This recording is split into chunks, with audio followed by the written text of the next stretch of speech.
여러분, 혹시 노란봉투법이라는 말 들어보셨습니까? 2025년 8월 24일, 대한민국의 미래를 뒤흔들 중대한 법안 하나가 국회 본회의를 통과했습니다. 노동자의 권익을 보호하고 노동 환경을 개선하겠다는 취지로 발의된 이 법안은 통과와 동시에 사회 전체에 거대한 논란의 파도를 일으키고 있습니다. 정의로운 노동개혁이라는 찬사 뒤편에서는 경제와 일자리를 위협하는 재앙이라는 비판의 목소리가 터져나오고 있습니다. 과연 이 법안은 우리 모두의 삶에 어떤 영향을 미치게 될까요? 기업은 살아남을 수 있을까요? 우리 청년들의 미래 일자리는 어떻게 되는 걸까요? 오늘 미래와 희망 TV에서 그 진실을 깊이 파헤쳐 보겠습니다. 노란봉투법, 그 정체는 무엇인가? 먼저 이 논쟁의 중심에 있는 노란봉투법이 정확히 무엇인지부터 짚고 넘어가겠습니다. 정식 명칭은 노동조합 및 노동관계조정법 개정안입니다. 기존 법에 비해 노동조합의 권한을 크게 확장하는 내용을 담고 있는데요. 핵심적인 내용은 세 가지입니다. 첫째, 사용자의 범위를 넓혔습니다. 이전에는 직접 근로계약 관계에 있는 사용자와만 교섭할 수 있었지만 이제는 근로자의 근로조건에 실질적이고 구체적으로 영향을 미치는 자까지 사용자로 인정합니다. 즉, 하청업체 노동자가 원청업체와 직접 교섭할 수 있게 된 것입니다. 둘째, 노동쟁의의 범위를 확대했습니다. 해고, 공장 이전, 자동화 등 기업의 주요 경영 결정까지도 노동조합이 쟁의의 대상으로 삼을 수 있게 됩니다. 셋째, 손해배상 청구 제한입니다. 불법 파업으로 인해 기업이 막대한 손실을 입었더라도 기업이 노조와 조합원에게 무분별하게 손해배상을 청구하는 것을 제한하고 법원도 손배소액을 산정할 때 노조의 재정 상태 등을 고려하도록 했습니다. 이 법안은 국회 본회의에서 재석 의원 186명 중 183명이 찬성이라는 지지를 받으며 통과되었고 2026년 초부터 시행될 예정입니다. 이것이 바로 지금 대한민국 경제계와 노동계, 그리고 모든 국민의 시선을 사로잡고 있는 노란봉투법의 실체입니다. 노동혁신 대 경제위기, 왜 논란인가? 찬성하는 사람들은 이 법이 노동자들의 목소리를 경영에 반영하고 사회적 약자인 하청업체 노동자들의 권익을 보호하는 데 꼭 필요하다고 주장합니다. 이들은 노동 환경의 개선이 궁극적으로 생산성을 높이고 사회 전체의 지속 가능한 성장을 이끌 것이라고 말합니다. 하지만 경영계와 수많은 전문가들은 이 법안이 한국 경제에 돌이킬 수 없는 타격을 줄 수 있다며 맹렬히 반대하고 있습니다. 그들의 주장은 이렇습니다. 첫째, 노조의 과도한 경영권 침해 문제입니다. 기업의 핵심 결정 사항인 해고, 사업장 이전, 자동화까지도 노조의 동의 없이는 할 수 없게 된다면 기업의 신속한 의사결정이 불가능해져 글로벌 경쟁에서 뒤처질 수 있다는 것입니다. 둘째, 끊임없는 노사 분쟁입니다. 하청 노조가 원청과 교섭을 벌이는 과정에서 잦은 파업이 발생하고 이는 원청과 하청 기업 간의 갈등으로 이어져 결국 생산 중단과 공급망 전체의 붕괴를 초래할 수 있습니다. 셋째, 기업들의 해외 이전 가능성입니다. 노동 리스크가 커지면 기업들은 안정적인 경영 환경을 찾아 해외로 공장을 옮기거나 신규 투자를 포기할 가능성이 매우 높습니다. 넷째, 법률의 모호성입니다. 근로조건에 실질적이고 구체적으로 영향을 미치는 자라는 표현이 매우 주관적이라 법적 분쟁이 끊임없이 발생하고 사회적 혼란을 가중시킬 수 있다는 지적도 나옵니다. 이 모든 우려가 현실이 된다면 한국 경제의 투자 매력도는 급격히 하락하고 결국 그 피해는 고스란히 국민들에게 돌아올 수밖에 없습니다. 한국GM 철수설, 단순한 위협이 아니다. 노란봉투법이 통과되면서 가장 큰 이슈로 떠오른 것은 바로 한국GM 철수설입니다. 한국GM의 헥터 비자레알 대표는 최근 고용노동부 간담회에서 본사가 한국 사업을 재평가할 수 있다는 의미심장한 발언을 남겼습니다. 이는 단순한 엄포가 아닙니다. 한국GM은 현재 생산량의 97%를 수출에 의존하고 있으며 이미 미국의 관세정책 변화 등으로 어려움을 겪고 있습니다. 여기에 노란봉투법으로 인해 노동 리스크가 극심해지면 본사가 한국 시장에서 발을 뺄 명분이 더욱 확실해질 수 있다는 분석이 지배적입니다. 만약 한국GM이 실제로 철수한다면 어떻게 될까요? 한국GM은 3,000개 이상의 하청업체와 270개가 넘는 1차 공급업체들과 긴밀하게 연결되어 있습니다.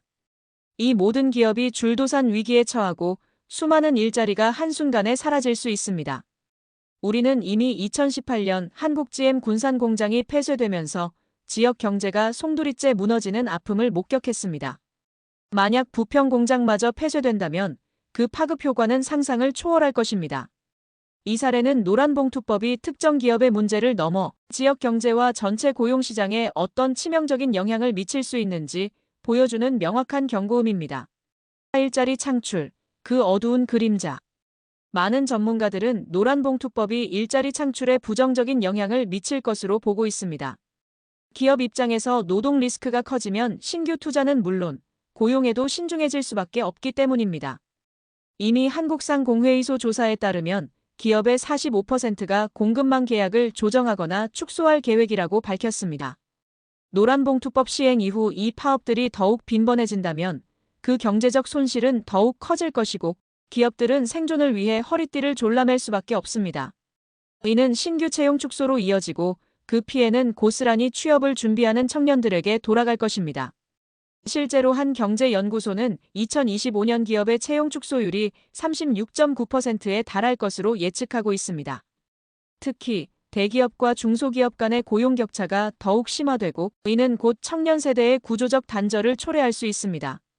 일자리가 줄어들면 청년 실업률은 더욱 치솟고 이는 결국 불평등을 심화시키고 사회 전체의 불안정성을 높이게 됩니다. 장기적으로는 우리 사회의 활력과 생산성을 떨어뜨리는 치명적인 결과를 초래할 수 있습니다. 단지 한 기업의 문제가 아니라 우리 사회의 미래가 걸린 중대한 사안인 것입니다. 현장의 목소리, 위기의 징후들. 이러한 우려 속에 현장에서는 이미 여러 징후들이 나타나고 있습니다. 경영계는 법의 모호성을 명확히 하고 기업의 경영권을 보호하는 보안 입법이 시급하다고 목소리를 높이고 있습니다. 이들은 혼란을 막고 기업이 예측 가능한 경영 활동을 할 수 있도록 법률적 안정성을 확보해야 한다고 주장합니다. 반면 노란봉투법 통과 이후 현대제철, 네이버 등 여러 기업의 하청 노조는 이미 원청을 상대로 직접 교섭을 요구하며 단체 행동에 돌입했습니다. 그리고 한국 GM 노조는 부평 공장에서 철야 농성을 시작하며 긴장감을 고조시키고 있습니다. 이러한 움직임들은 앞으로 노사 관계가 얼마나 더 격렬해질지 보여주는 단면입니다. 청년 구직자들 사이에서는 안 그래도 취업이 힘든데 이제는 대기업도 문을 닫는 건 아닌지 불안하다는 목소리가 터져나오고 있습니다.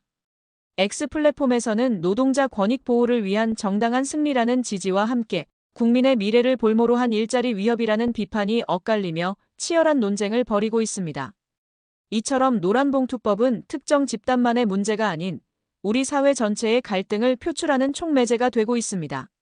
앞으로의 전망과 우리의 선택. 노란봉투법은 한국 경제의 지속 가능한 성장을 위한 중요한 시험대가 될 것입니다. 전문가들은 이 법이 현재와 같은 상태로 시행되면 경제 환경은 극도의 혼란과 불확실성으로 변할 것이라고 예측하고 있습니다. 특히 글로벌 경쟁력을 상실한 외국 투자 기업들의 대탈출이 현실이 되고 그로 인해 한국의 투자 매력도가 급격히 떨어질 것이라는 전망이 지배적입니다. 노동개혁의 명분 뒤에 숨겨진 기업 경쟁력 약화는 결국 해외 이전 증가로 이어지고 이로 인해 글로벌 공급망은 재편되며 그 파장은 청년 고용과 사회 전체의 안정성을 더욱 악화시킬 위험이 큽니다. 그렇다면 우리는 어떻게 해야 할까요? 답은 균형에 있습니다. 단순히 어느 한쪽의 입장만을 대변하는 것이 아니라 노동자의 권익을 보호하면서도 기업의 경영 활동을 보장하는 지혜로운 해법을 찾아야 합니다. 이를 위해서는 법률의 모호성을 제거하고 불합리한 부분을 보완하는 추가적인 입법 논의가 절실합니다. 기업은 노동자의 목소리를 경청하고 노동조합은 합리적인 요구와 타협을 통해 상생의 길을 모색해야 합니다. 정부는 단순히 법을 통과시키는 데 그치지 않고 노사 양측의 의견을 수렴하여 조화로운 해결책을 제시해야 할 것입니다. 우리의 미래는 어느 한쪽의 승리가 아닌 모두의 협력과 상생에 달려 있습니다. 이 중요한 시점에서 우리는 어떤 선택을 할 것인가? 그리고 그 선택이 우리 모두의 미래에 어떤 영향을 미칠지 진지하게 고민해야 할 때입니다. 노란봉투법은 단순한 노동 이슈가 아닙니다. 이는 한국 경제의 미래, 우리 청년들의 일자리, 그리고 우리 모두의 삶의 방향을 결정짓는 중요한 분기점입니다. 오늘 저희가 전달해드린 정보가 여러분의 현명한 판단에 도움이 되었기를 바랍니다. 이 중요한 논쟁에 함께 참여해 주시고 여러분의 생각을 댓글로 공유해 주십시오. 미래와 희망 TV는 여러분의 올바른 선택을 돕기 위해 늘 최선을 다하겠습니다.